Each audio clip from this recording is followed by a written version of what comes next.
We'll get started. Quick we start, quick we finish. Hello everybody. Hopefully everybody's here for Strategic MSc. We've been asked today, both Keith and myself, to actually give you some real world examples of strategic project management. Quite fortunately, both myself and Keith have actually worked in banking. Keith's going to be talking to you about his experience with Northern Rock, and I'm going to be speaking about my experience with the Royal Bank of Scotland.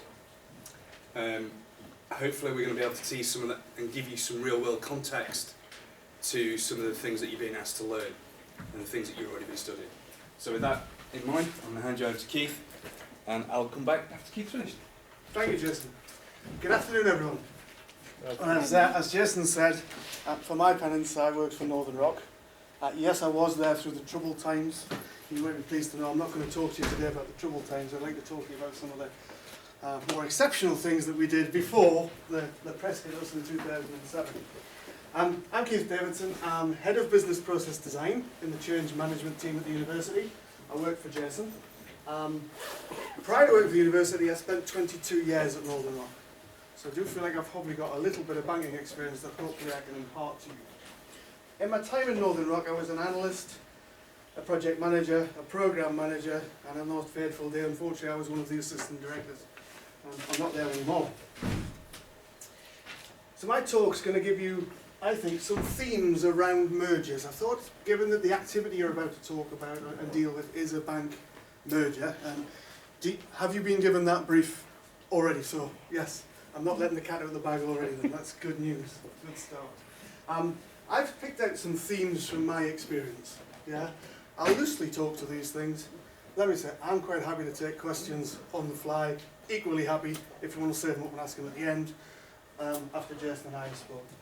I worked at Northern Rock, I was there for 22 years.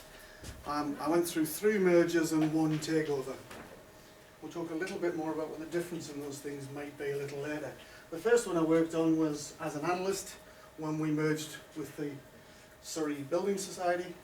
Northern Rock was a building society at that time, not a bank.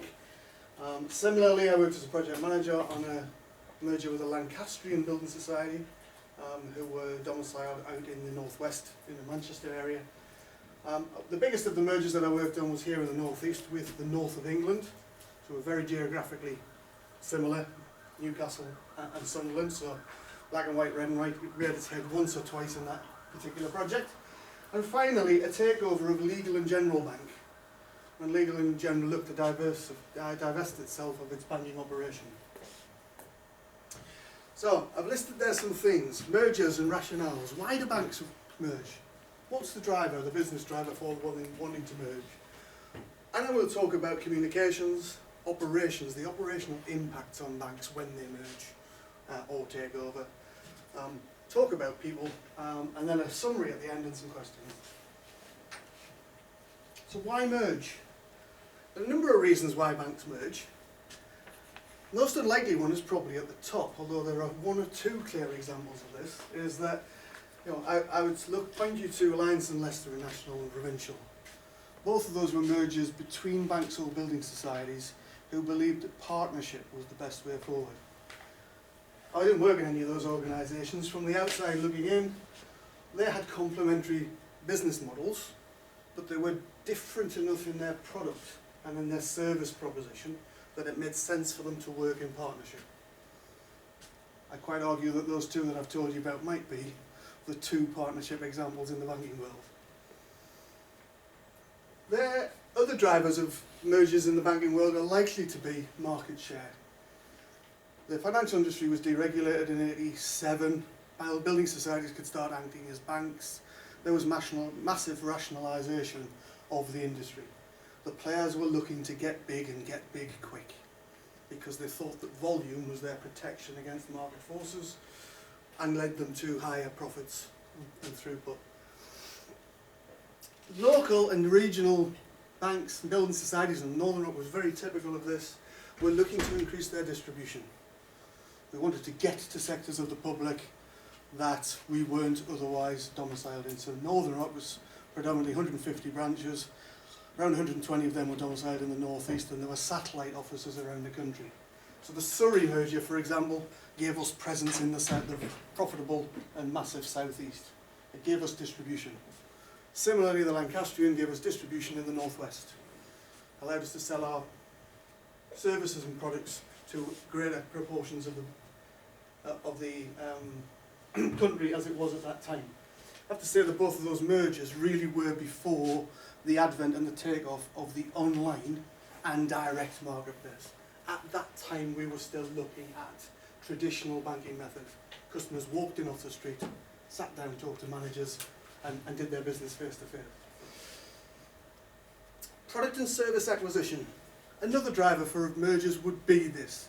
The most typical example I can give you is that banks and building societies post-87 were allowed to trade on an equitable basis.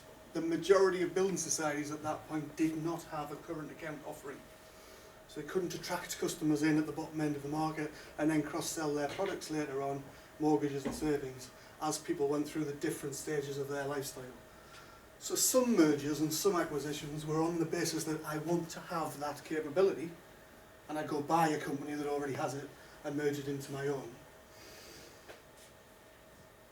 And the last one, I think it's fair to talk about it now, and the biggest one that Northern Rock ever did was actually one of those disguised and dressed up as a merger. So the outside world saw it as a merger. The reality was that the regulator had approached Northern Rock and asked Northern Rock to go and rescue an institution that may have been in some trouble and was looking for a way out of that. Just for those of you that don't know, the banking industry in the UK has a very collective compensation scheme. It's in all banks' interests to look after each other on the basis they still compete. At that time, this compensation scheme was funded directly by the banks, and it was in their interests not to let a player in the market fail. I wish they felt the same way in 2007 when Northern Rock went where we did, but that's another story. So I've titled this slide, Merger, but is it really? All I can speak to you about is my experience at Northern Rock. Is it partnership or takeover? Any experience I've had and the things that I'll talk to you about in this lecture is I'm basing them on the majority of cases it was a takeover by any other name. Yeah, it might have been branded a merger in order to manage customer and market expectations, but the reality was it was a takeover. Northern Rock was the driver in all three of those. In the North of England example, it was for a different reason. It was rescue versus distribution, as I've talked about in the other two. Why is that important? Well, dominance of one partner in a merger leads to different behaviours of the stakeholder groups. So as you've been studying that, you'll no doubt have talked about stakeholder management. Stakeholder management in a merger is likely to be significantly different to takeover. If it's a takeover, there's probably one group of people who are making the decisions. Those decisions tend to be facilitated much more quickly. You tend to find that the senior management team in the entity that is being taken over is likely to retire or remove itself from the operation afterwards. So the senior executive, the senior stakeholders are probably driving the decisions. However, that does create apathy and fear and what I've termed the victim organisation. Because if it's a takeover, there's one group of stakeholders who definitely feel like victims. Yeah? And I'm not sure that that comes across too much in the theoretical side of it. Being on one side of that 3 times, I very much saw the victim culture in the taken over entity.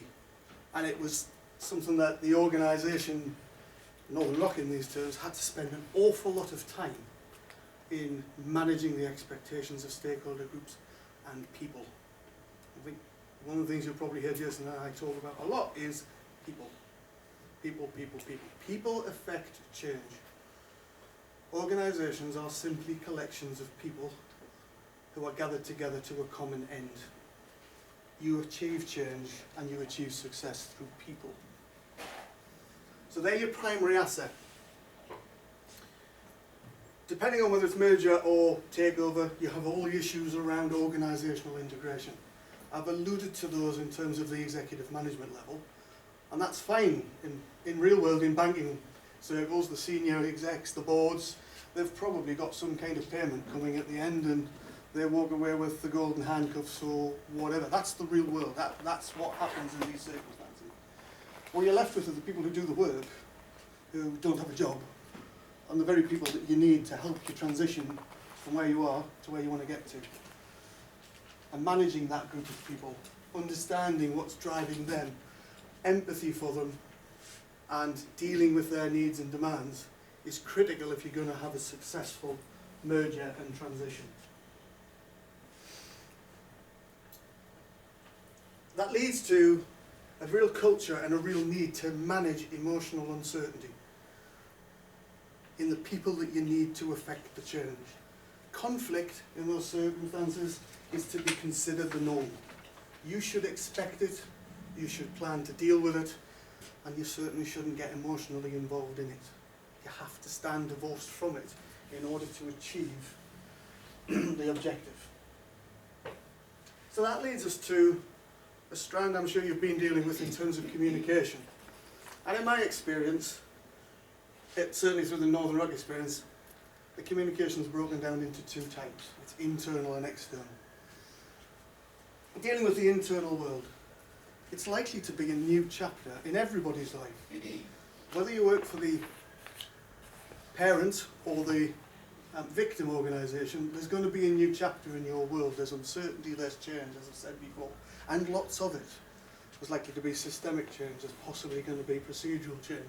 There's likely to be hierarchical change, and we integrate the management and working structures of two organisations. If I could get you to take one thing away from this for when you go into the practical world, is it would be engage, engage, engage. Keep talking to the people. Make sure the people understand not the what you want them to do, but where you can tell them the why. There's no more powerful weapon than having somebody on side who wants to do it and they know why they want to do it and share that cause, share that belief. When you think you're done engaging, talk to them some more.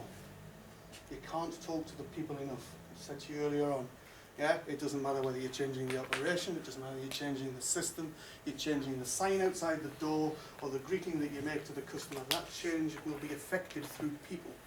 If they're not on side and they're not bought into the principle, you will not be successful. That drives a type of communication which is about engagement, so making them believe in the vision and the message, making them want to contribute. Although you're trying to achieve the same thing in the external world, that might present itself very differently. You're trying to hide to the external world all the melee that's going on in the organisation, all the change that's going on. You're trying to protect service standards. You want to make sure that the customer, who's the driver of profit, and that's what banks are there for, yeah, does not experience the change that the organisation goes through. To them it has to be as seamless as possible. Banks spend a lot of time in those circumstances trying to work how that's going to be. I'll stand over here now. It's my belief that the reason they all become takeovers is because that drives it. The need to change systems and integrate systems causes melee in the customer proposition that's very difficult to insulate yourself against. So you tend to find that one organisation's systems will predominate. Yeah? You're handling different stakeholders in the external world as well. You've got your customers I've talked about. They'll undoubtedly be press, and it's not always positive. It might not always be the message that you as the bank want to portray. They'll make their own mind up and they'll print it. They'll go after a story. They'll find a way to do it. And the organisation has to be fleet of foot and well trained in order to how to deal with that. Because you'll also have the regulators programming those in. Those people who govern how banks operate will be crawling all over this to make sure that it's legal, it's done the right way, we're following the guidelines. And the messages I want you to take away from that is that, as you'll have seen in your theory and practice as you've been learning this, is stakeholder management is key. You must at all times, and this isn't about mergers, this is about any change programme. Doesn't matter what the change is, whether inside an organisation, across organisations, you must manage stakeholders, understand their needs, desires and wants, and deal with them. Communication is the vital tool in doing that. After that, you get down to operations. What do you have to do on the ground to make a bank merge? You've got to deal with the customers I've talked about. How are we going to handle the customers? What's the message to them? How do they know where to go to make that withdrawal, to get their mortgage, to make the mortgage payment? Yeah, somebody high up once said to me, he said, Keith, we come in every day and we work with mortgage accounts and we work with savings accounts, and to us they're just numbers. They're a balance sheet. The two sides balance at the end of the day. We've got accounts in each. I stand on the other side of the fence as the customer and I'm looking at it. That's the house I live in. That's the house that keeps my kids warm and dry, in which I feed them. And that saving account is the money's going to pay for my daughter and my son's wedding. It's going to pay for my grandkids. And we're talking about real life things that matter to people. Sometimes I think that's lost in the banking world because things just become a number that gets processed. We must be aware of that. Any change in that creates uncertainty in the customer's mind. These things, and after this, are just tasks. It could be any change program. But I wanted to give you an insight, given the tasks that you're going to be, of the kind of things a bank has to deal with. You'll have products on both sides. If you're trying to put them in one system, you mean to make sure the terms and conditions manage and merge together, so the systems can cope with them without too much change. As I said earlier, inevitably that means keeping the system of one of the partners or one of the entities in the merger or takeover, and I'll guarantee their products won't match. The terms and conditions won't match. So you'll have to go through the regulatory process of changing one group or the others, or sometimes both, terms and conditions. That gets lost in the melee of what is a merger. I've talked about systems integration. I said you tend to find that actually becomes the fifth one down. It becomes data migration. You're going to take data out of one set of systems and put it into the other system, so that you're not changing the systems as well. But don't underestimate how difficult that is. It's the devil's own task to make that data, which something should be structured. You would expect it to be structured. There are accounts, but systems are all different. There'll be some systems integration in order to reuse kit that sits on desktops and sits in branches, etc. You're unlikely to go and replace all the kit in the branches. You need to make it run the new system. So there are some integration issues around that. Of massive importance is staff training. You want your customers to experience the same thing in the new world as they did in the old world. It's not so bad for one half of the new employee base because they're used to it. But the other half of the employee base need to be brought up to speed, and brought up to speed quickly, and they need to be taken through the transition. That leads you into what are the transition logistics? At what point do we move? Only the smallest mergers you're capable of doing the data migration in a very small closed window of banking operations. These days I wouldn't know how they do it because it's all electronic, it's all online, and it's 24 hours a day. What sits behind it, I think Jason might allude to this earlier, is just a big bunch of ledgers. Yeah? A bank is a cash book. It comes in one hand and it goes out on the other, and you must balance it in the middle. If you lose the cash along the way, well, you're in trouble. I'm going to say no more about that because I know Jason's got something to talk about there around. Another operational task you've got, and don't underestimate, is you might have to rebrand a number of branches, some marketing material, the inside of branches, the inside of offices. As I said at the bottom, these are transactional tasks.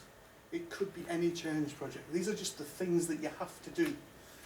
They require the most human resource to go and do, and probably consume most of the cost of the merger itself. So we analyse, we plan, we identify the resources we need and go gather them, we execute the plan, react to things that happen while we're doing that, review, and implement again.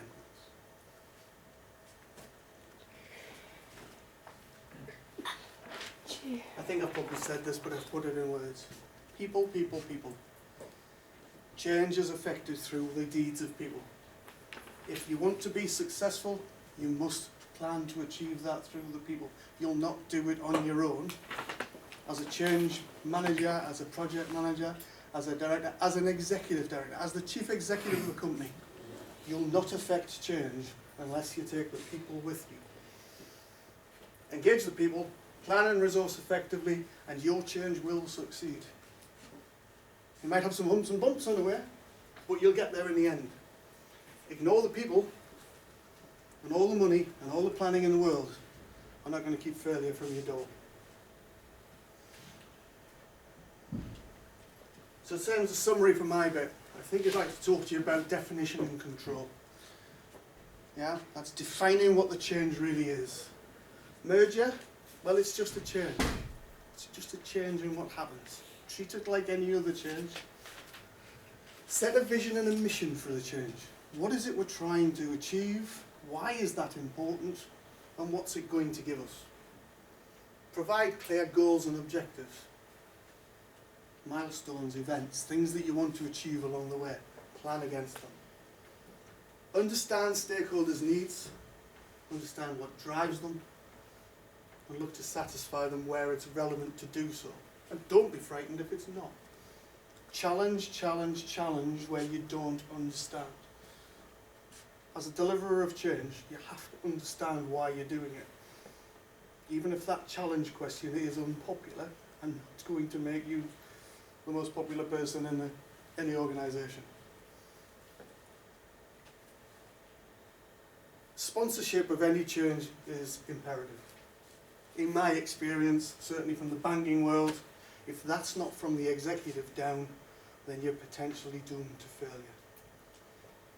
Change projects, significant ones of any duration, need to have and maintain executive sponsorship for their duration. It's unlikely in a change like a highly publicised merger and takeover that executive buy-in's not going to stay there. Yeah? It's likely to stay. It's in the public domain. But that might not be true of other change processes that you come against. As I've said, engage, engage, engage, engage. And when you think you've engaged as much as you can, go engage again. And getting the thing done, they're tasks. Products, systems and operations are those tasks. Go through the repertoire of analysing, planning, executing, react and review, but expect and plan for the unexpected. In any big change project, something's going to come along and upset the apple cart. Something from left field is going to come along that you didn't think about. You have to have the ability to react and deal with that. Your people are your primary asset. Engage them or nothing goes to plan.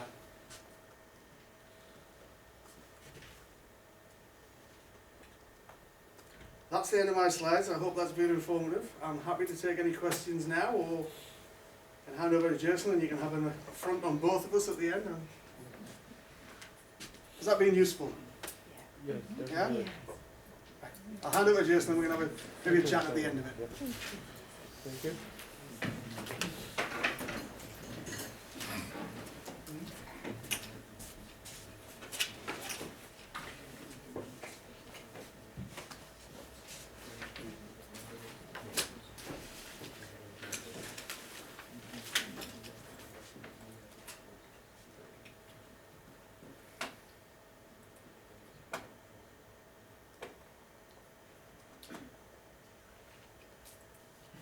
So thankfully, mine's only going to take about the same amount of time, so you're probably going to have a bit of free time. Not trying to sell the idea or anything, I'm trying to get you buy into my presentation.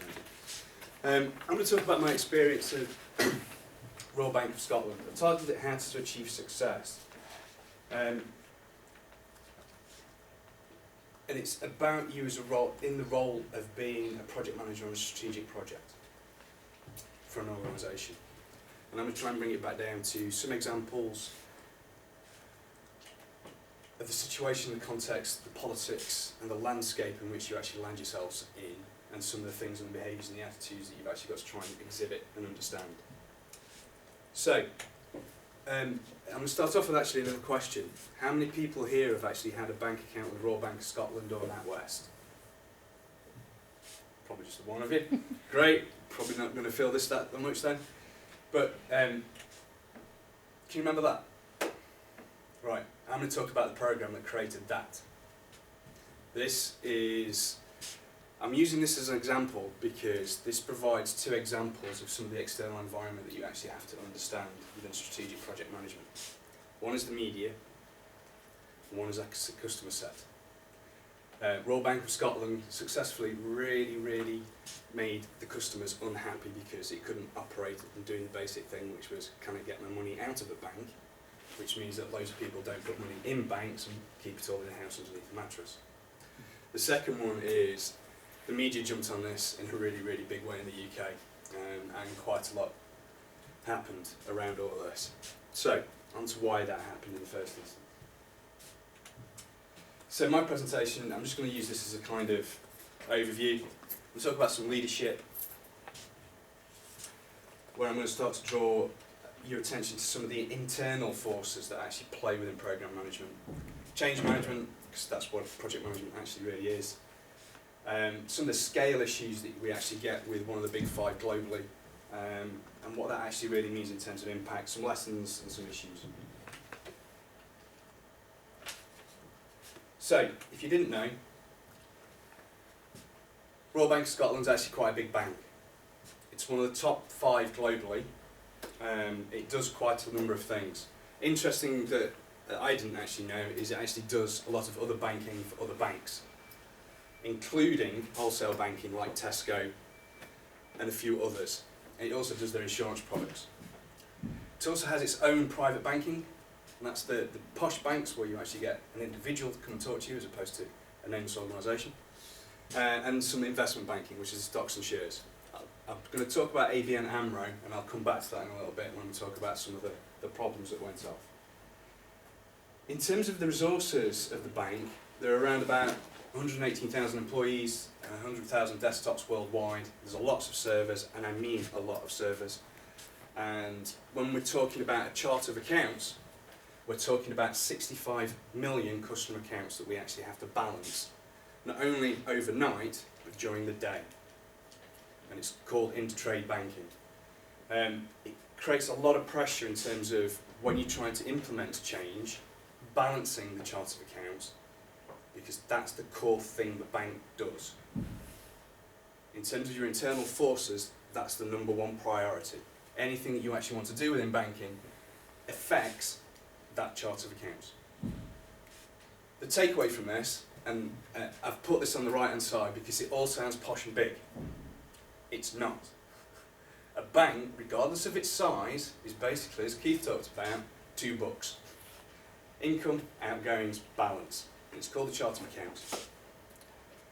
The takeaway is, and this is the interesting bit for me, and it actually resonates with every single organisation, every type of industry that you actually go into, and that is learn what the core business is. Because that's the only thing your leadership, whether at the seniors level or the head of service that you're reporting into or the program manager that you're actually reporting into, or when you're actually running programs, is what is the core business that we're actually operating and how are we changing that core business. If you're lucky, you are. If you're not, you're doing the ancillary systems that make or do what the core business does. Okay? For us at Northumbria University, I've only been here 8 months, is learning and teaching. I was quite interested in coming along and doing this and being part of what our core business is for this university. I actually do IT strategy and business change. So I actually quite work with the corporate body and I actually develop the IT strategy for the university. That's my core job. This is our core business. And I find it quite interesting. It'll give you personally a load of credibility when working with business. We keep talking about it and we can't emphasise it enough. It's all about people. I have to learn and understand what our lecturers are talking about, what are our pressures for our lecturers. In the banking sector, it meant going to meet bankers, and that's quite fun. It also means going and actually speaking to people at times. As Keith talked to you about. Their view of the world is, I've got a customer in, take some money in, take some money out. Talk to a mortgage advisor, mortgage in, mortgage out, it's just documents. But that's what the core business is. What was the programme that I was on? It was called the first programme. Essentially, the CIO, as an internal factor, gets $2 billion to sort IT out. It's quite a nice little task, and that's all he gets told. Within that, he says, I've got to get away from all these old mainframes, because that's what RBS was still operating and are still operating. And if you know a lot about technology, mainframes are old, really old, and they creep. The skill set and the resources that you actually have to play with all that kind of stuff is also getting very old and very creaky and very short scarce. They're going to move to Oracle Financials, which is a real big thing for Oracle, because it's the single biggest account that Oracle have got. There's some of the internal factors from a senior leadership point of view. CIO gets $2,650,000 for one program. The political landscape, and this is another internal force that I want to draw out, RBS have tried to do this internally twice and failed. I worked for a company called Wipro.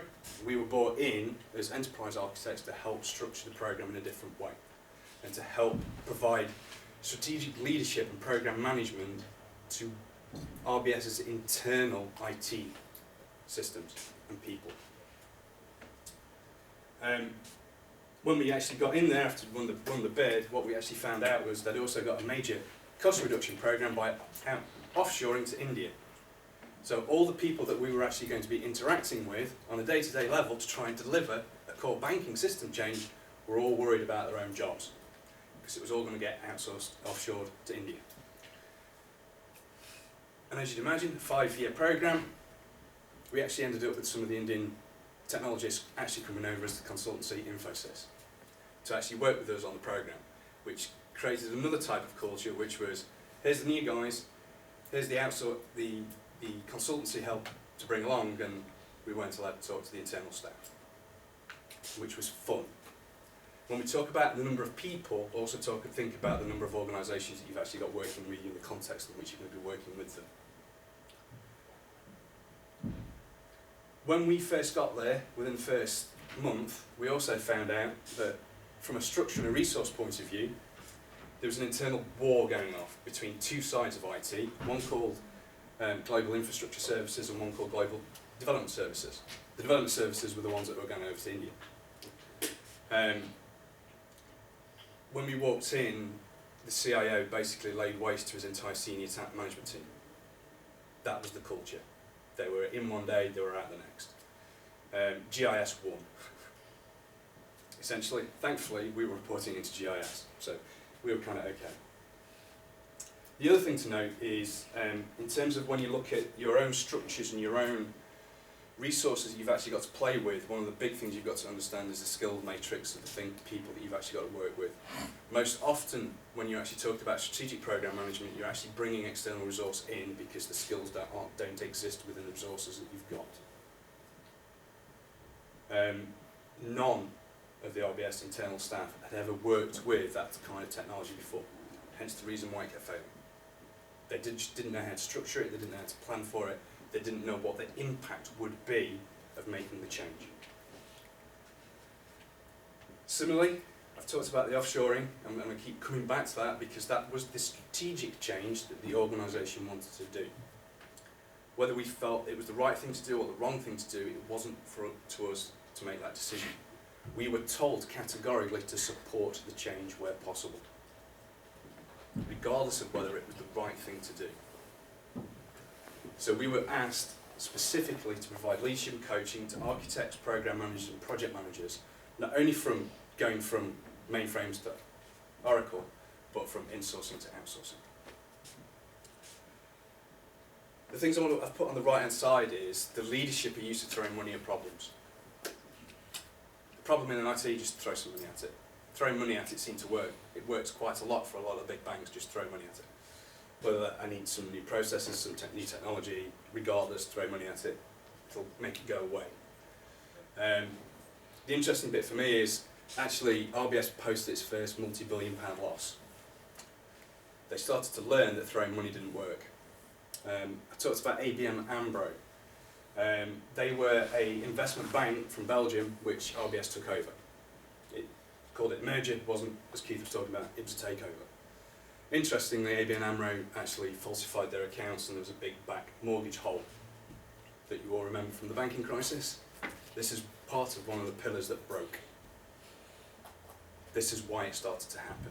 They lied about their mortgage debt and what they were actually doing, RBS took it over, couldn't fund it, ended up with a multi-billion pound black hole in the chart of accounts. Hence the reason why the government took them over. From a banking point of view, it lost its AAA credited rating. If you don't understand what that means, that's a big deal. It means the money that the bank has, in which it tries to buy loans and sell loans, the interest rate that they get charged by other banks goes up. It costs them a lot of money. So every time you hear that in the news about AAA rating, AA rating, it affects them big time. Ultimately, it actually affects customers because we can't actually give us guys the actual interest rates that are better. The takeaway I want you to take away from this is understand the playground, and I talk about it as a playground. I've talked about GIS and GDS fighting. Didn't talk about what the CIO and the chief exec were doing. They were also fighting as well. Okay? It's a playground. Regardless of how big or posh it sounds, it's still a playground. They're like children. They like to play rocks and they throw rocks at each other, and it gets silly. But you get caught up in it because your program will be just a wheel within a wheel that is being played out. That's your political landscape. So what happened after all of this? Oops. The ex-chief executive that was there when I was there, he ended up forcing to be resigned because of the mess that was created by not only the mortgage and banking problem. The major bit was the ABN AMRO takeover and the black hole that it was created. And the fact they'd wasted nearly £1 billion on trying to do the programme internally for 2 years. So, I'm going to bring it back to us as project managers, and what are the things that, to make it really important for you as individuals operating in this level. Just to reflect, I had to support the leadership's decision around offshoring. I was told to coach, and I was also asked to deliver. That's quite difficult. You're talking to a whole bunch of people that don't want to do it, and you've got to bring them on. I'm talking with a whole load of commercial entities that just wanted to maximise the amount of money that they're actually getting and feeding off this account, including our own, because I was working for Wipro. And we had to deliver. The single biggest thing I want to give you in that supporting leadership is communication. Keith talks about it. You have to build a very consistent understanding of why are we changing. Yeah, I've got a whole bunch of people that were going to lose their jobs, a whole bunch of outsourcing agencies that just want to maximise, and then a senior leadership that just wanted to keep doing it because it was a cost exercise. Yet again, we had to physically change from mainframes to Oracle. In terms of the commercial reality, this is actually about developing the capability to execute the change. One of the big things that you'll actually come across strategically within organisations is it's actually easier for an external organisation to tell you what you don't want to know. Yeah? Wipro we used in the first instance, Oracle were then used, and then there were some others. I can't remember which agencies, some of the big tax consultancy, I think it was like PwC or KPMG or one of those. Interestingly, they didn't understand was that increased your strategic risk. The monthly burn rate for all the agencies that were actually on the programme was in excess of 2 million. You've only got 650 million for the actual programme. And now you've actually got loads of actual consultancies that are trying to tell you the right thing to do when actually all they actually want to do is make more money out of you. Be mindful of the contracts and the conditions in which you actually get that resource. And make sure it gets tied down and you actually understand how and where those contracts are being delivered.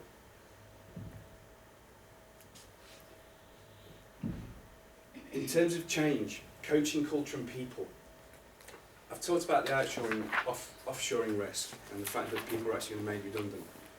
But they still had to deliver. And I think this is one of the interesting bits for me. When you talk about strategic program, you're talking potentially around about 5-year programs. These people will still have a job next year. One of the hardest things that you have to try and reflect back to these people who have been working somewhere within an organisation for the past 20 years is that the market out there in terms of job market doesn't operate in that way anymore. It expects people to have 1 to 2 year contracts. whether that's full-term or permanent. And ultimately we had to try and coach them on the technology as well. We had to get them to actually understand what Oracle really meant and deliver that change. Ultimately it's just a big chart of accounts. It's just basically the big 2 books and takes in a load of customer fees that have to balance during the day and overnight.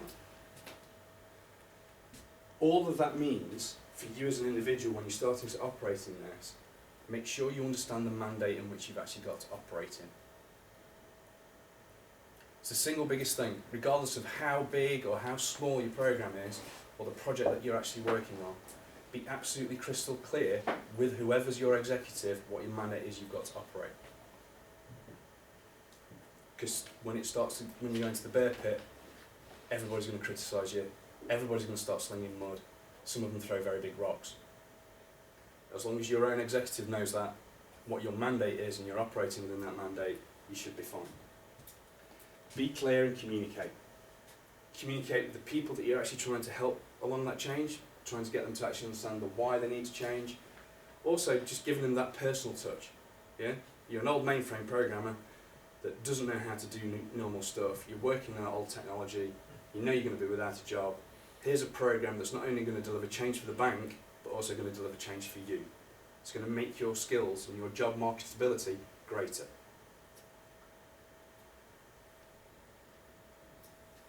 The implications of all of this are quite fun. Keith talks about it, I'm talking about it. The single biggest thing that we can give you is, if you think you've communicated enough, communicate some more. The business doesn't care how it happens, just that it does. It's probably the opposite of everything you've been heard about process structure and all this kind of stuff, templates and Prince 2, project management, this and all that. At the end of the day, they don't care. They want it delivered. How you go about doing that delivery is through people. How do you actually get people to do all of that? You communicate with them. And the last bit is there's a little bit of humour on my side. Every presentation that I try and do, I try and get a cat in. I like cats, as my team all know. In fact, most of the time when they ask for stuff, they present it with a cat. I've put be brave. I think the biggest thing for me is be brave in the way that you communicate. You're actually, if you think about it, you're on a big strategic program, it gets kind of scary. You're asked to actually interact with senior executives, often in lifts, perversely. You've got 30 seconds to win them over on the program, and it can be a very big program. If you can't convince them in 30 seconds about something, you're probably dead in the water. So be brave, speak out, communicate. Be brave in drawing out the implications of things, not necessarily telling them what to do, but drawing out those implications. Even if they're kind of scary, it means that they're actually going against something they've already decided. Because ultimately, at the end of the day, it's actually about making things right, not doing it the right way. The business will only appreciate you if you figured out how to do something to make its choices right. Probably said that the wrong way. Hopefully. The business only likes it when it's doing the right things, not necessarily done in the right way. Does that make sense to you guys? Yeah? When you talk about a program, it doesn't care the processes, it doesn't care what nice shiny templates you've done, or the board packs you've done, or the fact that you've got a nice wonderful risk register, you've actually worked out all the market analysis and you're presenting all the market segments back. Because at the end of the day, it's going to say, did you do it? Be brave. Keep to your guns, you know what you're doing because you've planned it all out. And that's it, essentially. That's us. Hopefully you've got something out of that. Thank you very much. So, questions? Thoughts, comments, ideas? Are we just two loonies? Yeah. Does it go against everything you've been taught? Yes, of course. Yes. Plan meets real world. You must have been talking about that actually. Don't lose this opportunity, guys. Don't lose it. Ask the questions you have. Yes, sir. when you were talking the other time, you made mention of stakeholders in the margin of two banks. Yeah. Who are the stakeholders? We'll talk about money. Then, in terms of political atmosphere, how do they manage this in terms of two banks coming together? So two bits to the question, I think, is who the stakeholders are and how they manage the politics Yeah, that went on between and in them. terms of communication. I can tell you anecdotally, yeah, well, unfortunately for me I wasn't at a high enough level, but the reality, as you find out later on, and you tend not to find these things out at the time, you learn about it later because there's press clippings or tongues start wagging later on to tell you what the real world was all about. Yeah? So I'll talk about the North of England one, for example, yeah, and I alluded to it. Will I get shot if I say this?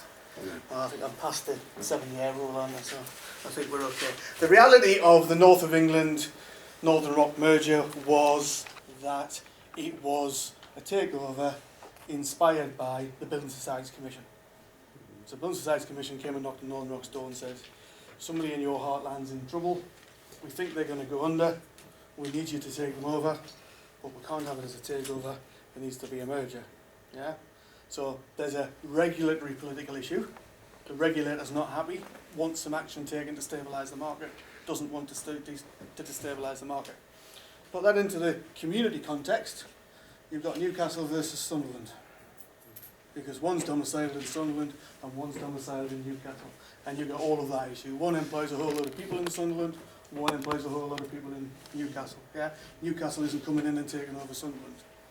And I swear to you, those discussions happened over a cup of coffee in a hotel between the two executives. One was a Sunderland supporter and one was a Newcastle supporter. Yeah? The chief executive and the board, the chairman of the board at the North of England, knew the number was up. He knew the game was up, he knew he wasn't going to survive, and his senior management team were unlikely to survive in the New World organisation. The really brave thing that he did was he stood up for his people. He said, I'm not going unless I get sufficient guarantee for a sufficient number of my people. Yeah? If you do the organisation starts before and afterwards, you can see the line across the middle where they just went. Yeah? And reality, yes, those people were expendable, but the vast bulk of the people, yeah, were kept. So politically, that satisfied the regulator. We're getting the two brought together. There's some financial stability. In the local economy, we didn't create friction where there needed not be. Northern Rock didn't need to take all of the individuals. For example, I think 65% of the branch network coverage were in the same places. We had 2 branches in the same street in 30 odd cases. Yeah? No sensible business would have made that decision to take it. We wouldn't have gone and merged with them unless we'd been asked to. And we had to keep those branches for something like 18 to 24 months following merger. Yeah? And you do that, and over time then you manage it out, and that's what we did. So you have to find the very practical ways to establish what the political, to address what the political issues are. And the political issues can be driven by all sorts of things. It's very difficult to understand. A level below that, stakeholder groups, executive management. Yeah, it's very clear from the very early days the Northern Rock execs were going to win. Yeah, it was a takeover, despite what was said in the press, and I think I said internal versus external in the communications. All the external communication was it's a merger for all of these reasons. I don't think anybody in the public domain realised that it was a takeover. Those in the banking industry knew, because they knew the Banking Commission had been tarting it around trying to find somebody who would say, yes, we'll help. And your stakeholders are banded, I would say, and you make decisions potentially about groups of them as well as individuals. I hope that's answered your question. Yes, it's this aspect of stakeholders. Yeah. You have mentioned about the chief executives. Are they the stakeholders involved? Are they what, sorry? The stakeholders. Yeah. You've mentioned the chief executive. Yeah. Who are the other stakeholders involved? The other stakeholders would be, as I've mentioned, the regulators. Yeah. There's no shareholder. In that particular instance, probably where I'm coming from is there was no shareholders. Yeah? In that merger, it was North of England Building Society and Northern Rock Building Society. So the owners of the company were the members of the building societies. Yeah? Yes, when Northern Rock, the recent publicity, when Northern Rock went bang, it was a public limited company, it had shareholders. So they would have been stakeholders. Yeah? When we did this merger, there were members on both sides of that. So each individual shareholder, somebody who had money in their account, had a small shareholding in the entity. It wasn't owned by a group of people. So the stakeholders were the boards of directors. Some of them were remunerated, some of them weren't. At that time, probably most of them were, but some of them weren't. There were the executive directors, those who were in powerful and decision-making positions, but were also employees of the companies. Okay. Then you would have the managers and the rank and file below that. And of course, must not forget, the biggest group of stakeholders is the customers themselves. In RBS's case, it's 65 million. To give you some idea of scale, Northern Rock had, at its height, 5,000 employees tops, 4 million accounts. So in terms of RBS, a minimum, by any stretch of the imagination. But the similarities of the stories that Jason had are immense. We've talked about communication. Communicate. We've talked about balance of accounts. It's just 2 charts of accounts. Ins and outs, and it must balance. That's the core business. That's what every single transaction must do. If anybody's been on the accounting course, it's double entry accounting. As boring and simple as it is, for every debit there has to be a credit. For every credit there has to be a debit, and they all must balance. The rest of it's noise and fluff around the edges. But at its core, it's about moving money between those 2 things and servicing customer need. Any other questions? Yes? On what basis do you lay off the employees? What the criteria when you decide how much percent of the merger, one organization and another organization, so how much percent to lay off of each of the organization, and what basis of factors? Right. I can talk to you about that. I said earlier I wasn't going to talk about the horrible days at Northern Rock, but I guess I'm going to have to. In those merger situations, I would say there was no redundancy program as you would envisage it to groups of stakeholders. Certain executives were taken aside and told they might not be needed anymore, and I would guess there were compromise agreements on an individual basis, left, right and centre. There was no collective bargaining. So it's not going to be in the public domain. You're not going to see a big press. Unison's gone after Northern Rock for this because it's on a one-to-one basis. We will pay you golden handcuffs, whatever they are, to get rid of you. Yeah. My experience of the redundancy exercise was after Northern Rock's troubles in 2007. All the money went out the door, as I'm sure was well publicised. Some of you may have stood in the queues to take some out. It all came running back about 3 months later when Iceland went bang. Was the perverse side of it, but the damage was done at that point. The bank was dead in the water. What that meant was there's a rapid decline in business. My role in the bank in the last 9 to 14 months was to put together a resource planning model which said, took transactional business, we talk about it as transactional, it's something that we don't have a big deal of here at the university.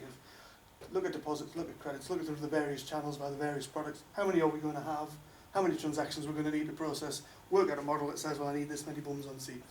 And when I finished working that model out, we had 300 too many bums that we were currently paying.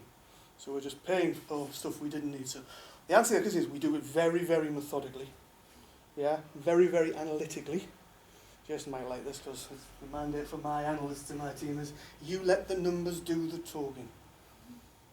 Yeah? They always do. The trick is finding the right number in the right way and understanding what it's telling you. Yeah? So as change managers, look to, it's my plug for my team and their skills. Look to your business analysts. Yeah? Jason talked about knowing what the core business is. Take the numbers, analyse them and take them back to core business. Come from there forward and work out what it is you're trying to do. What's the right thing to do? Yeah? The only thing I add to what Jason said at the end, and he's absolutely right, because when the chips are down at the end of the day, all executive management will ever worry about is, did you do what you were supposed to do? They expect you to do it the right way. They care not whether you do or do not. They care about the result.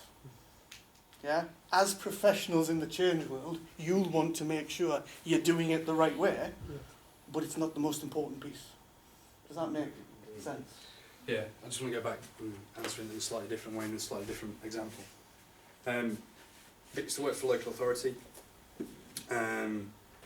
If you've heard anything about the UK public sector, specifically the councils, they've been tasked with getting 30% out of their budgets.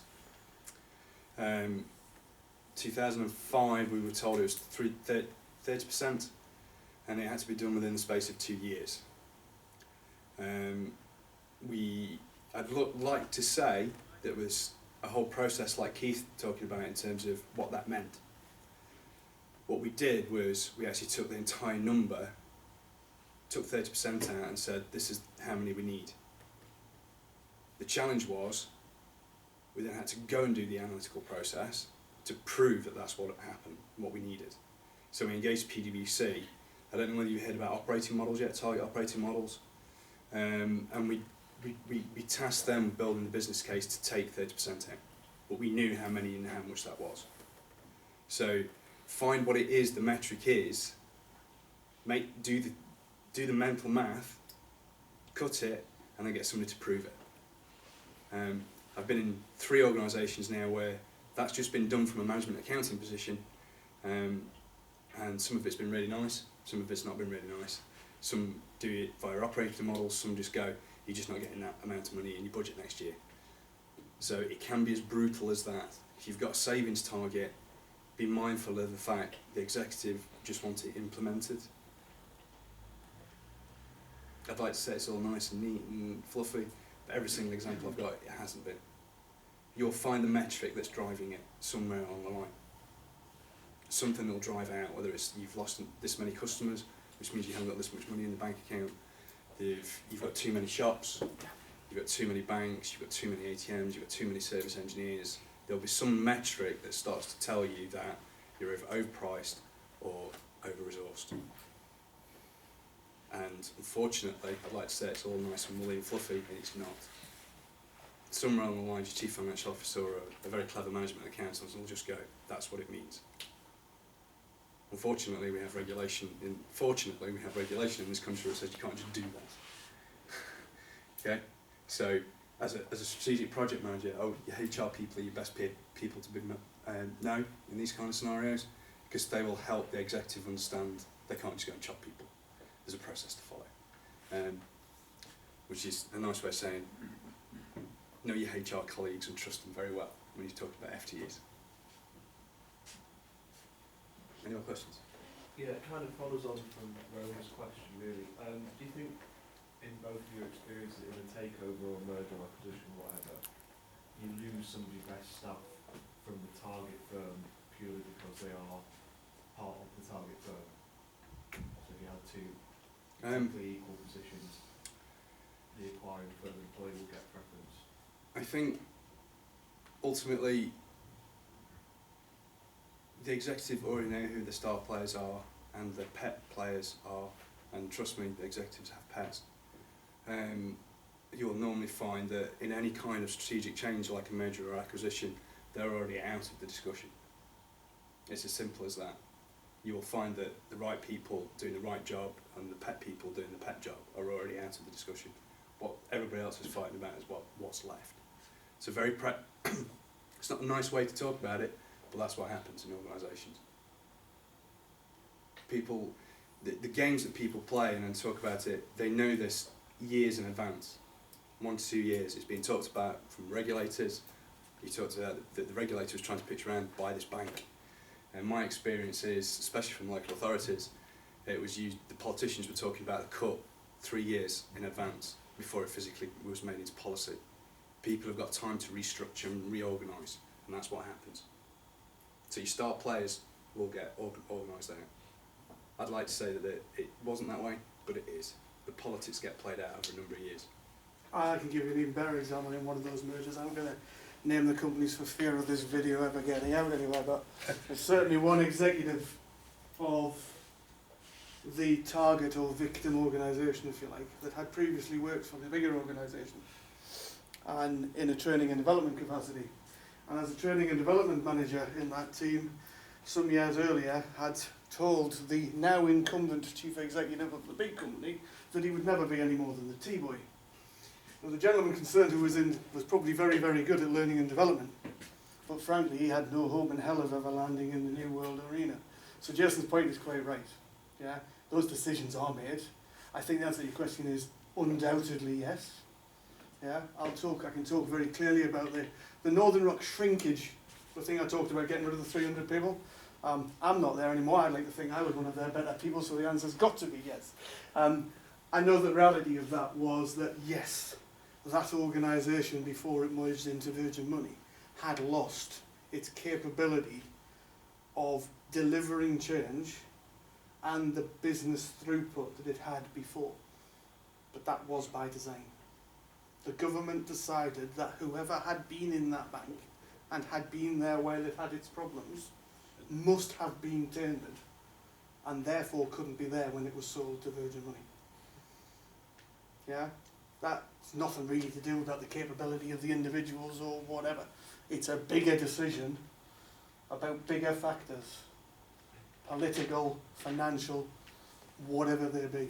Yeah, I think the answer to the question is undoubtedly yes, that does happen. As sad as it is. Yeah. Wheels within wheels. I always remember that. When there is a change in products that are offered by the bank, how does it come into effect considering the customers? For example, if there are loans and interest rates that are changed, and there are customers who are already using that product or are under loan, how does that change affect those customers? Okay, so the interesting bit for me is this is quite an interesting one to stand up. So, new product development within banking and industry, insurance is one of the rapid things that you'll actually ever come across. The interesting bit is because it creates a sales vehicle for the salespeople to actually, the branch advisors to actually go out and sell to new customers. What you actually end up with is a set of customers that are on one contract. So when a new product gets developed, and they do get developed really, really quickly in response to loads of different factors, interest rates, what can we sell you in terms of extra insurances, products, what my competitors are doing. I'd like to say it's done really scientifically, sometimes it's not. It's just literally a bunch of lawyers sat in a room going, what contract can I make up? And then that contract gets sold out to the branch to go and sell. What you actually end up with is a set of customers that are currently on those conditions, the new product conditions, and then further product conditions. But they're all essentially subsets until they start to migrate. It's one of the biggest challenges, especially with RBS, was actually segmentation of customers into what product they were actually doing. The product is basically just a contract wrapper for the things that get sold to them, the services that get sold. Keith, products? Thoroughly agree. I'd say the energy companies are no different now. I was checking my energy bill last night and I'm on online energy saver 22. That tells me there's been 21 previous online energy deals, yeah? And they're all very slightly different. So the reality is that what they tie you into is a very specific contract for a very specific set of determinants, and the determinant can be the interest rate. Yeah? We're talking the mortgage world. In my Northern Rock experience, we tended to do the bulk of our mortgages through fixed rates. Yeah? The way banks fund fixed rate mortgages, because interest rates go up and down all the time, is they go buy a chunk of money. Remember Jason's AAA rating? They go buy a chunk of money at AAA rating to get the best possible deal they can. Yeah, that's generally hundreds of millions, might be billions of pounds in terms of RBS. And then they go and lend that money to a whole group of retail customers at an increased rate. And they've got a margin. They can fix the rate to the customer because they fix the rate of the interest swap. Yeah? A bit more complicated than that because actually they don't swap the capital, they only swap the interest. Yeah? So they swap out the liability on the interest in order to do that.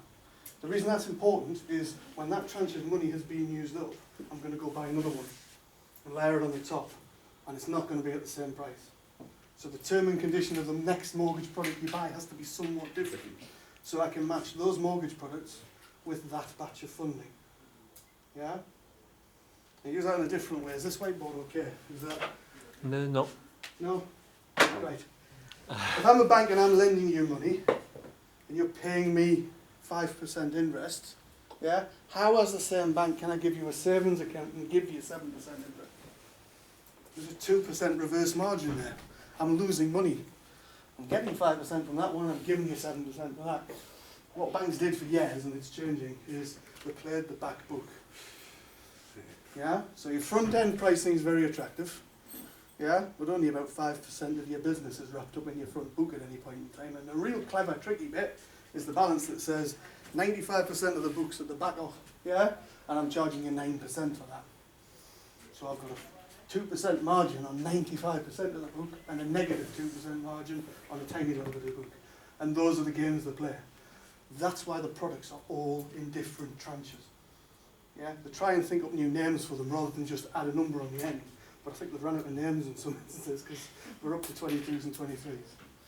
Does that help? Just comes down to lawyers are a really big part of banking and mortgage and insurance.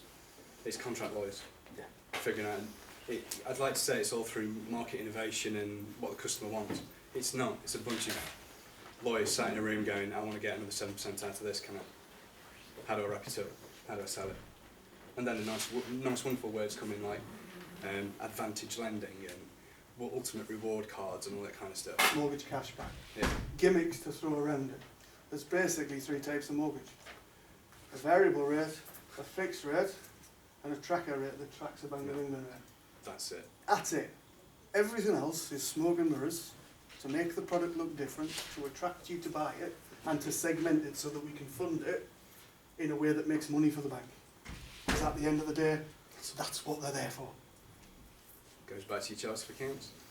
Is my income better than my outgoings for that day or that hour? And how can we increase it? It's all it's essentially what all a bank does. Evil. Sorry, I didn't say that. Really fantastic, but evil. It's like Google. Any more questions? Okay. According to the, sorry. We've got time for both, don't worry. Yeah. In practical, based on your experience, what are the main key risks when you're creating the integration for the 2 banks? Well, the key risks. I think the single biggest one for me would be, can I actually really integrate all the different products and make sure it balances? Have they actually not overinflated themselves in terms of their own chart of accounts? At the end of the day, it's a statement of accounts. As with ABN AMRO, they inflated it massively.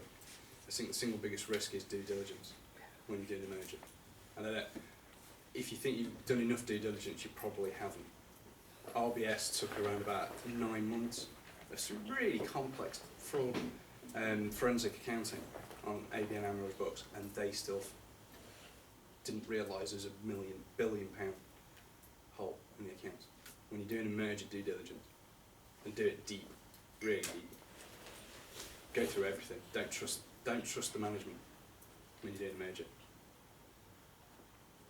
It's hostile. It always will be. Key risk is due diligence. Make sure you can actually get the contracts right. Echo, due diligence. If they tell you there's 65,000 accounts, 65 million accounts, and they tell you 30 million of them are fixed rate at 6%, go check the contract. Go make sure you can enforce what they are telling you, that they haven't just moved them around in the chart of accounts and given them a different product code. Yeah, it's very easy to hide stuff. It's very easy, as you've seen with some of the compensation. And I was on the wrong end of some of that compensation stuff. Yeah, sold endowment policies, did you sell them right? Have we got a big risk? You sold PPI insurance, did we do it right? Yeah, what's the next PPI or the next endowment? Yeah, you're buying contracts effectively between individuals and an institution. Yeah, make sure they're legally enforceable. You can't go check all 65 million, that's ridiculous. Yeah, but do your homework. The bit that comes afterwards, actually making it happen and change, as I said earlier, is just a task. Yeah, as long as you've got the people on board and you've sold them and you've told them why and what they need to do, what's in it for them, or whatever, that's fine. Yeah, make sure it's the right thing to do before you go do it. The customers, the interesting bit is very little of we talked about the customers of these organisations. Because ultimately, a customer just knows that, is my money secure? Can I get it out of the hole in the wall? And will you give me a mortgage? And I'm not wanting to echo banking culture, because I really disliked it. But essentially, that's what it is. A customer account is there to make money out of. But that's the sad reality behind banking. When you come to mergers and acquisitions, it's all about inflation. Inflation is what you think you're going to do. Because all they want him to do is get bought for money. It's sad but true. Yeah, like according to the bank's profitability, what the bank prefers, commercial lending or the loan process or the retail Investment banking. Every single time. The sheer volume of money that they're actually dealing with. So, give you some context. RBS, from an accounting point of view, is 24 billion. Its operating income is around about 5 billion. It trades in excess of 1.5 trillion. So that's how much money is at stake in its investment banking. When the mortgage thing went and they realised that actually we're just trading in the background on interest rates and all that kind of stuff, not actually trading the actual vehicle, that's why it all fell apart. It's because all those people were actually trading that sheer amount of money. The investment bank is where the money's at. So, to relate that back to the chart of accounts, I talked about hourly, intraday and nightly. Essentially, you have to balance the chart of accounts, but the money you've actually done at whatever interval you're actually balancing with is that you take all that money out of the commercial, the marketing and the consumer finance and give it to the investment bank. It actually happens milliseconds now. The sheer amount of money at risk is actually traded in milliseconds. But ultimately, the biggest money is in investment banking. That's where all the biggest risk is. It's not the consumer side, it's not the retail side, it's not the insurance side. Lloyd's have a different argument because Lloyd's are the main insurers. But RBS, it's all the investment banking. I think the truth is that there's money to be made in both, and neither can exist without the other. Yeah. But some players are better and focus on that bit of the business, Yeah. and other players focus on the retail side of it. Yeah. Some of the ones that came a little potentially very unstuck, and I'll stick my hands up, Northern Rock probably one of them, is we tried to do both, and perhaps didn't do both as well enough, or took one too big a risk on the wholesale side, when the retail side was absolutely performing wonderfully. So, just to give you another regulative context with all this, what the government's trying to do right now, and you will have heard some of this hopefully, is they're actually trying to split some of the big banks up to force them to sell the retail, the consumer side, so they can't physically play with the consumer money anymore. So you will end up having a good bank, which is the customer lovey fluffy mortgage deposit account, and then you've got the bad bank side, which is all the investment banking, where all the rich cavalier people are. I say rich cavalier people, I'm actually saying what I really should be meaning is highly intelligent people that can understand risk, because but they're trading with billions themselves on personal accounts. So I think that one of the hardest things that I ever had to do was when I was working in London at RBS was talk to a taxi driver and trying to get them to actually understand why the investment banker gets £1 million bonus each year. Because to the man on the street, they don't understand the figures that are involved with investment banking. So I've got a day trader that can operate with a personal account for trading in excess of 500 million. And he's not only expected to, but increase that above what we're actually lending out for mortgages. So 7-8%. He's expected to return that within the day, within the week and within the month. And they've got targeted on that. All their money that they actually earn is in that percentage, and it's being earned for the bank, but the sums are massive. So on half a billion, yeah, a million's nothing, is it? But it's really hard to justify to a taxi driver that's only earning 20 grand a year and doesn't actually understand or comprehend the amount of figures that are actually there. Any more questions? As an individual employee of a bank, how much say does he have during a merger to the change that is going to happen, or does the merger happen with the higher authorities of the bank as an individual employee? My experience, the decision's already made. It's not a case of being able to influence the merger to say yes or no or anything like that. The decision's been made. The only decision you've actually got is, do you actually get on board and actually work with it or not? Because I can guarantee from an exec point of view is, if you're not actually on board and you're not getting with it, you're not going to be part of the star performers or the performers list when we're actually coming to get rid of the FTE, because there will be FTE reductions. So my single biggest message to you, if you end up in a merger scenario, is get with the programme and run and deliver. How can I help is your first question. What can I do to help? What is it you need me to do and by when? I think the answer to your question is, in terms of the principle, no. No. Once the cup of coffee's been drank and the hands have been shook, regardless of what the legal people come up with later, unless there's something really hidden at the bottom and one says, you know what, you lied to me, yeah, your book is not what you say it is. Once the hands have been shook, it's going to happen. In one form or another, Yeah. it is going to happen. The best you can hope to influence, even as a very senior executive, is a little bit of the mechanics of how and when, which system we operate. You're not unlikely to have a say in what the name of the resulting company is, because that was probably shook on as well. Yeah? On such things does business do. It could have been a bad golf shot. Yeah? A 3-putt on the 18th hole, and you're like, you know what, I've had enough of it. How do you fancy taking me back? On such small things, sometimes does the world of commerce turn. I said it was a playground. You might think I'm joking about the playground. I'm not joking about the playground. It might be a little bit more grown up and actually have a scotch, but that's essentially the way that some of the decisions get made. And you just end up with a little small wheel running around in the bigger wheel, because the decision's already been made. You're already going down a path. It's really good. If a shareholder has a major share in a bank, so how much resistance he can show, like to avoid the merger, or how much hold he will have, you know, that I don't want to merge. Like. So, depending on that, you end up at the shareholder meetings. The reality behind it is, unless you're for example, within RBS, they broadcast on the internet their shareholder meetings, because it was that big. The actual only people that are actually able to influence what the board of directors were actually going to do were fund managers. So it's easy to convince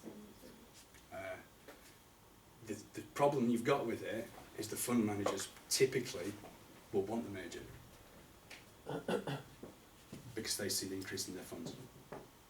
So, what's his name? There's I can't remember what the guy's name is. I'll let you look it up. There's a real big fund manager in America. He's actually he's on the board of Apple, Facebook, and all this kind of stuff. And he's classed as a maverick because he buys 40-30% of the stock that they've actually got to be a representative of the board at the shareholder meetings. And he asks very pointed questions about, why did you do this and can't we do this? So he's tried to break up Apple several times already. The real people behind the decisions of shareholder meetings are not the people that have got everyday shares. It's the people that have got 30 and 40% of the shareholding, which are typically fund managers. Or pension companies. Or pension companies, which are essentially fund managers. Fund managers. In a different title. Fund managers for pension companies. Big bunches of capital are tied up in pension funds. Pension funds invest in the markets, or have historically. Maybe less so now. I think they're more in gilts and bonds that have got more. And if you figure out the slightly untrustworthy circle in all of this is, the fund managers are dealing in stocks and shares, and the stocks and shares are actually dealt with within banks, who are doing stocks and shares. So ultimately, it's the traders that have actually got the overriding.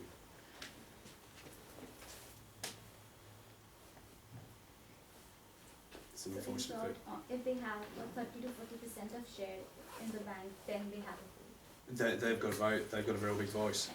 The politics of the situation. It'd be the difficult in finances. a public limited company for Yeah. somebody with 30 or 40% of the shareholding not to be listened to. Yes. Yeah, Yeah. that's a meaningful percentage. They can't dictate it, but it'd be under corporate governance. Be a very brave board of directors who didn't listen to a majority shareholder of, Don't forget, a there's significant shareholder. when you're starting to deal with board of directors and all this kind of stuff, it's like a world you've never known. The 30% there'll be another guy with 20%, another woman with 20%. There'll be the actual board of directors themselves. It's just basically politics in a big board meeting room, essentially. Just very gilt-edged and marble and. You will find, however, that these people are generally very good at corporate governance. Yeah, so the decision might have been made when I shook hands on the 18th green, or when I had that cup of coffee and we decided in principle what we're going to do. But then the machine kicks in, yeah, and finds the way to do it and do it right. Do it, Yeah, or just do it. not just do it. Ultimately, all they're bothered about is just Get do it. Yeah, the bit they're really, if they're worried about anything about doing it right, is that I'm not going to prison for what I've done.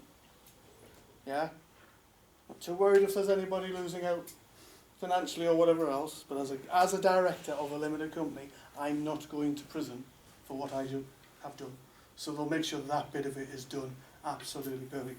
That's when the lawyers come in, sat around there making sure that corporate governance, it would be suicide for somebody with 30 or 40% of a shareholding not to be listened to in that sense. Whether they can change the decision or not is another one. That depends on what the other 60% think. Yeah, but they would be listened to. Just to complement this, there are countries and there are stock markets where when you pass a given threshold, say 30-35%, you are kind of forced to make a public offer of acquisition of all the other stock there, because you end up in a prominent position and then you have to buy back the share to avoid conflicts of that scale. If I'm not mistaken as well, I think there are individual companies' constitutions where once a shareholder has a certain percentage of the shares, they get a seat at the board. Yeah. Yeah? So the size of their scale means they're going to be sat there as part of the decision-making authority anyway. So you've got to buy a lot of Apple to actually be able to get a seat. It's a lot of money. You need a lot of capital. Yeah. Okay, any more? Thank you very much. Oh, we hope you found it useful and provided you a bit more context about it all by two old people that have done it. Some of it before. Okay, thank you very much, guys.